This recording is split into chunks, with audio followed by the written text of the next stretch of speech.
Matapos i-veto ni Pangulong Bongbong Marcos ang 92.5 billion pesos na halaga ng Unprogrammed Appropriations o UA. 150.9 billion pesos ang natira sa ilalim ng UA sa 2026 national budget. Pinakamababa raw yan mula noong 2019 ayon sa Budget Department. Sa 150 billion pesos na yan, kukunin ang obligasyon ng gobyerno sa mga foreign assisted project. Kabilang ang ilang nagpapatuloy na flood control project. Pero nakukulangan ng ilang business group sa pag-veto ng Pangulo.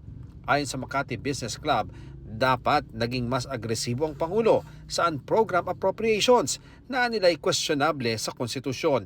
Sabi ng DBM, may mga kondisyon naman para mapondohan ang mga proyekto sa ilalim ng UA. Una riyan ay kung may makolekt ng dagdag pondo o excess revenue ang gobyerno. Si Presidential Sister Senadora Amy Marcos, pinunto naman ang umano'y pagbabawas sa mga pondo para sa ilang proyekto tulad ng pondo para sa Metro Manila Subway at North-South Commuter Railway, habang nadagdagan ng pondo para sa kontrobersyal na programa gaya ng Tupad, AIX at iba pa. Sinusubukan pa ng GMA Integrated News sa makuhang panig ng Malacanang. Sinagot naman ng palasyo ang sinabi ni Caloocan Representative Edgar Erice na balak niyang questionin ng UA sa Korte Suprema. May karapatan po sila na dumulog sa Korte Suprema at tanungin kung unconstitutional ang parte na to ng 2026 national budget. Confident po sila na ang ginawa po ngayon na budget ay ang pinakamalinis, pinakamaayos, at ito'y para sa taong bayan. Para higit na matutukan ang pagpapatupad ng mga proyekto, ayon kay Senate Finance Committee Chairperson Senator Sherwin Gatchalian, babalangkasin sa unang pagkakataon ng Senado at Kamara ang isang Joint Congressional Oversight Team on Public Expenditures. Kasunod ito ng kontrobersya sa coast at substandard flood control projects.